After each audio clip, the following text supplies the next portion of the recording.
அனைவருக்கும் வணக்கம். பாரம்பரிய திருவள்ளுவர் குலவம்சம் பிரசன்ன ஜோதிடர் சுபமாரிமுத்து திருப்பூரிலிருந்து இந்த பதிவு உங்களுக்காக. அதாவது பாருங்கள், முன்னோர்கள் ஆதி காலத்தில் யாருடைய ஜாதகத்தில் எல்லாம் லக்கணத்தில் மாந்தி இருக்குதோ அவங்களுக்கு ஜாதகத்தில் ஒரு மிராக்கலான விஷயத்தை பற்றி இன்றைக்கி நம்ம பார்க்க போகிறோம்.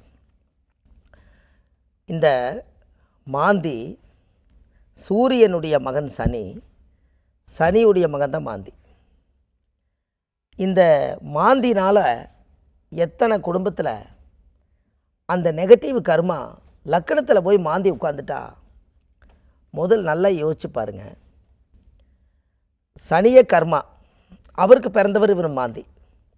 அந்த காலத்தில் ஒரு பழமொழி சொல்லுவாங்க எங்களுதில், குழுக நின்று வீடு குட்டிச்சவர், குழுக நின்று வீடு குட்டிச்சவரா. அதாவது ஒரு பிரேத சாபத்தம் யார் அதிகமாக வாங்கியிருக்காங்கன்னா மாந்தி தான் வாங்கியிருக்கு, பிரேத சாபத்தவே. ஏன் அப்படின்னா அந்த காலத்தில் இந்த மாந்திக்கு ஒரு பெரிய விஷயம் உண்டு.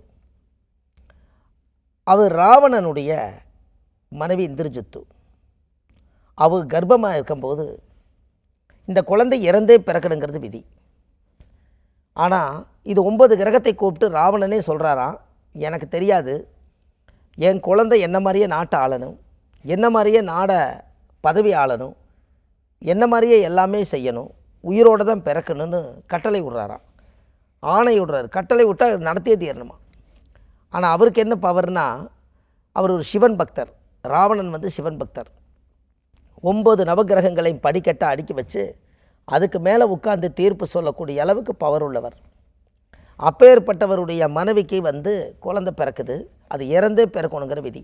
இந்த விதி யார் மாற்றுறாங்கன்னா சனி பகவான் மாற்றுறார். யார்? சனி பகவான். இந்த சனி பகவான் கூப்பிட்டு ஆயிலை கொடுக்கக்கூடிய கண்ட்ரோல் உங்கள்கிட்ட தானே இருக்குது, ஆயிலை எடுக்கிற பவரும் உங்கள்கிட்ட தானே இருக்குது. அப்போ என் குழந்தை ஆயிலோடு பிறக்க வையன்னு சொல்லி அந்த காலத்தில் அந்த ராவணன் சொல்லிட்டு போயிடுறார். அப்போ உடனே பார்த்தா ஜாதக கட்டத்தை கோலத்தில் போட்டு, இந்த மாவு கோலத்தில் ராசி கட்டத்தை போட்டு ஜபம் பண்ணி அவங்க தவம் பண்ணி உட்காந்து பார்க்குறாங்க. எந்த ரூபத்திலையுமே இந்த குழந்தை பிழைக்க வைக்க முடியல. இப்போ இதுக்கு சரியான வழி என்னன்னே தெரியாமல் இருக்கும்போது, அந்த காலத்தில் தவத்தில் உட்காந்துருக்கும்போது என்ன பண்ணுறதுன்னு தெரியாமல் சனி பகவான் அப்படியே உடம்பை என்ன பண்ணுறதுன்னு தெரியாமல் தேய்ச்சிக்கிட்டே இருந்திருக்கார். அவர் இருக்கக்கூடிய டென்ஷனில் அந்த வேர்வையே அவர் அழுக்காக மாறி அந்த அழுக்குலேருந்து ஒரு உருண்டையை பிடிச்சி, இந்த அழுக்கு சனியே அழுக்கு தான், அந்த சனி அந்த அழுக்கவே குழுகன்னு சொல்லுவாங்க. அந்த காலத்தில் குளிகன்னு பேர் வந்தது காரணமே மாத்திரது. அது அந்த காலத்தில் 2 குழுக கொடு, உடம்பு சரியில்லாமல் இருக்க 4 குழுக கொடு, 2 குழுக கொடும்பாங்க. இந்த குளிகை தான் அந்த காலத்தில் சாஃப்ட்வேர் பண்ணும்போது குளிகன்னு பேர் வச்சுட்டாங்க. அப்போ அந்த குளிகை கையில் உருட்டி இந்த 12 ராசி கட்டத்தில் நான் எந்த இடத்துல கொண்டு போய் நான் வைக்கிறனோ அந்த இடத்துல வரும்போது அவருக்கு உடல் ரீதியாக உயிர் ரீதியாக எந்த பிரச்சனை வந்தாலும் சரி, ஆனால் இப்போ உயிரோடு பிறக்கணும்னு சொல்லி போட்டு கொண்டு போய் ராசி கட்டத்தில் ஒரு இடத்துல வச்சிட்றாங்க, ஒரு உயிரை படைச்சி வச்சிட்றாங்க. அப்போ அந்த குழந்தை நல்லா நாட்டை ஆளுது, உயிரோடு இருக்குது, பிறக்குது, வளர்ந்து வாழும் பண்ணி எல்லாம் நல்லபடியாக நடக்குது. அதுக்கப்புறம்தான் அவருக்கே தெரியாமல் அந்த மாந்தி தோஷம், அவர் அறியாமையே போருக்கு போகிறார். ஜென்ம ராமர் வனத்திலே சீதை சிறை வைத்ததும், தீதிலாதொரு 3 துரியோதனன் படைமாண்டதும், இன்மை 8 வாலிப பட்டம் இழந்து போனதும், ஈசனா ரூபத்திலே தலையோட்டில் பிச்சை எடுத்ததும், தர்மபுத்திர நாளிலே வனவேஷப்படி போனதும், சத்தியமா முனியாற்றிலே யானைக்காலில் தலை வீழ்ந்ததும், உண்மை உற்றிட ராவணன் முடி 12 வீழ்ந்ததும். அந்த காலகட்டங்களில் அந்த உயிர் சேதத்துக்கு முதலே அந்த சனி பகவான் ஒரு உயிரை படைச்சி ஒரு காலம் வரைக்கும் இருக்கட்டும், அதுக்கப்புறம் வேணால் நடக்கிறது விதி நடக்கட்டுன்னு அன்னைக்கே அந்த வேலையை செஞ்சு வச்சதுனால அந்த குழுக நின்று வீடு குடிச்சவர்னு அந்த கால வயசு வரும்போது போருக்கு போய் அந்த மாண்டு போகிறாங்க. அப்போ அந்த குழுக நின்று வீடு குடித்தவருங்கிறது வரலாறுலேயே உட்காந்துருக்குது.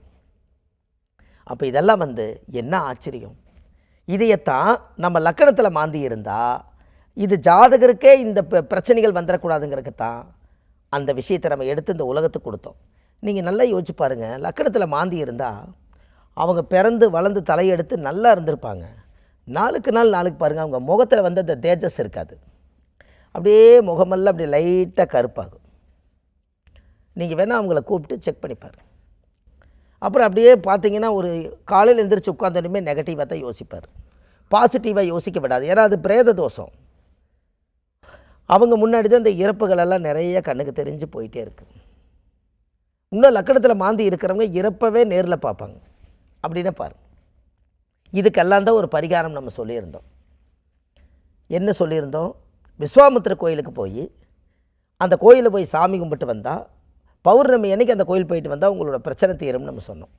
எப்படி, எதுனால அங்கே போகணும்? விஸ்வாமித்திர கோயிலுக்கும் லக்கணத்தில் மாந்திக்கு என்ன சம்பந்தம்? ராவணனை ராமர் தான் கொன்னார். அப்போ ராவணனை கொன்னதுனால அவர் சிவன் பக்தர். நவகிரகத்தை கட்டி ஆளக்கூடிய சக்தி உள்ளவரை ராமர் கொன்னுட்டார். ராமரை ராமர் கொன்னதுனால ராமருக்கே பிரம்மகத்தி தோஷம் பிரேத தோஷம் பிடிக்குது. அப்போ அவர் இருக்கிற சக்தியெல்லாம் ஒரு ராசா வீட்டு பையன். ராமர் ஒரு ராஜா, தசரத மகாராஜாவுடைய பையன். அவர் ராமர் இந்த உலகத்தில் அவ்வளோ பெரிய பவர்ஃபுல்லான மனிதர், நேர்மையாக வாழ்ந்தவர்.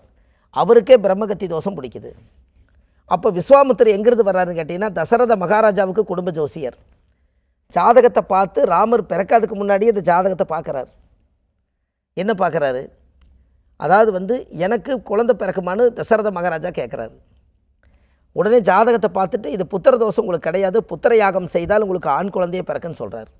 அப்படின்னா அந்த யாகத்தை நீங்கள் ஏற்பாடு செய்யுங்கன்னு தசரத மகாராஜா ஆணையிடுறாரு. உடனே யாகத்தை செய்கிறாரு விஸ்வாமித்திரர். ராமரே பிறக்கிறார், ஆண் குழந்தையே பிறக்குது. ராமர்னு பேர் வச்சது விஸ்வாமித்திரர். 25-30 வயசு ஆகும்போது ராமருக்கும் சீதாதேவிக்கு கல்யாணம் பண்ணி வச்சது விஸ்வாமித்திரர். குடும்ப ஜோசியராகவே ஆகிறார்.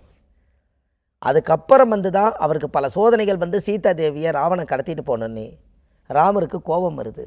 பல நாள் பழி வச்சு ஒரு நாள் ராவணனை கொல்றார். யோசிக்காமல் செஞ்சிடறார்.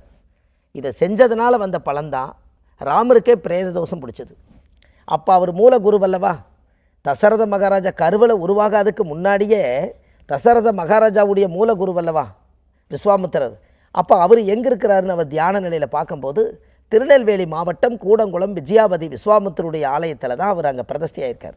அந்த இடத்துல ராமர் போய் அங்கே நவகலச பூஜை பண்ணி தீர்த்தமெல்லாம் எடுத்து ஊற்றி அந்த பூஜையெல்லாம் பண்ணி அங்கே கடலில் உருண்டு அதுக்குண்டான வேலைகள்லாம் செய்து அங்கே ஸ்ரீசக்கர வழிபாடுகள்லாம் பண்ணி ஓமகுண்ட விநாயகர் கோயிலில் பூஜை பண்ணி விஸ்வாமித்திர மகாலிங்கேஸ்வரை பார்த்து தில்லைக்காளி பார்த்து பல பூஜைகளெல்லாம் பண்ணுவார் ராமர். அப்படி பண்ணினதுக்கப்புறம் ராமருக்கு இழந்த சக்தி எல்லாம் மீண்டு வந்தது. அதனால் வாழ்க்கையில் ஒரு முறை விஸ்வாமித்திர கோயிலுக்கு போகணும். அதைத்தான் நாங்கள் அழைச்சிட்டு போகிறோம். எப்படி அழைச்சிட்டு போகிறோம்? அங்கே போய் என்ன பண்ணுறதுன்னு தெரியாது. அதனால் நம்ம என்ன பண்ணிடுறோம்னா, முறையாக திருச்செந்தூர் போய் கடலை குளிச்சுட்டு முருகனை தரிசனம் பண்ணிவிட்டு விஸ்வாமித்திர கோயிலில் போய் அவங்கள எல்லாத்தையும் உட்கார வச்சு சில மாந்தி பூஜையெல்லாம் பண்ணி அவங்களுக்கு எல்லாம் சாமியெல்லாம் கும்பிட்டு நாம் அப்படியே நேராக திருப்பரங்குன்றம் முருகனை தரிசனம் பண்ணிவிட்டு மதுரையில் இன்மை நன்மதர்வார் கோயில் போயிட்டு திருப்பி ரிட்டன் கொடுத்து விட்டுறோம். இதை விஸ்வாமித்திர கோயிலுக்கு மாதம் பௌர்ணமி அன்னைக்கு போயிட்டுருக்கோம். இது எல்லாத்துக்குமே முழு விவரம் தெரிஞ்சுக்கிறதுக்கு கீழே போயிட்டு இருக்க நம்பருக்கு கால் பண்ணுங்கள். உங்களுக்கு நல்லதே எங்கே நடக்கும். நம்ம மாதம் இது வரைக்கும் 48 யாகம் செய்திருக்கேன். 48 முறை ஸ்ரீசக்கரத்தில் கை வச்சுருக்கேன். 48 முறையும் மக்களை அழைச்சிட்டு போய் இன்றைக்கி ஆயிரக்கணக்கான மக்கள் பௌர்ணமி அன்னைக்கு அங்கே உட்காந்துருக்காங்க. இழந்த பதவியை மீட்டெடுக்கக்கூடியவர் விஸ்வாமித்திரர். இதை முதல் முறையாக 10 வருஷத்துக்கு முன்னாடியே இதை நான் சொன்னேன். திரும்பியும் இதை சொல்கிறதுக்கு காரணம், விஸ்வாமித்திரர்கிட்ட போயிட்டு வர வரைக்கும் நல்லதே நடக்குது. கண்டிப்பாக வாழ்க்கையில் போயிட்டு வாங்க. எல்லாமே இந்த ஆதிகால பரிகார புத்தகத்திலே கொடுத்துருக்கேன். விஸ்வாமித்திரருடைய வரலாறவே எழுதியிருக்கிறதுல இந்த புத்தகமே ஒரு பெரிய A4 சைஸு 1736 பரிகாரங்கள் கொண்ட புத்தகம். கீழே போயிட்டுங்கிற கால் பண்ணினா 2 நாளில் வீட்டில் கிடச்சிடும். இது அப்பேற்பட்ட புத்தகம். தமிழ்நாடு முழுவதும் எல்லா வீட்டுக்கும் இது போயிட்டுருக்குது. இது இல்லாமல் நம்ம ஜாதகம், பிரசன்னம், ஜோதிடம் எல்லாமே பார்க்குறோம். சென்னையில் வடபழனி முருகன் கோயில் தெப்பக்குளம் வாசலே நம்ம ஜோதிட அலுவலகம் இருக்குது. சனிக்கிழமை, ஞாயிற்றுக்கிழமை, திங்கக்கிழமை நம்ம ஜோதிடம் பார்க்குறோம். மற்ற தினங்கள் திருப்பூரில் பார்க்குறோம். இது இல்லாமல் நம்ம காசி வருகிற காசியில் வர்ற மாதத்தில் காசி கூட்டிகிட்டு போகிறோம்.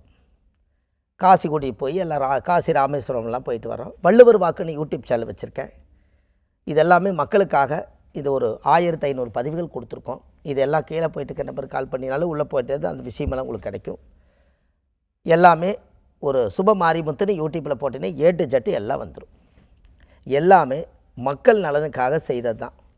அந்த மக்கள் நலமுடன் வளமுடன் வாழணும். நம்மளை பொறுத்தளவு அது நல்லா இருக்கணும் என்று சொல்லி பாரம்பரிய திருவள்ளுவர் குல வம்சம் பிரசன்ன ஜோதிடர் சுப மாரிமுத்து வாழ்வது ஒரு முறை, வாழ்த்தட்டும் தலைமுறை. நன்றி, வணக்கம்.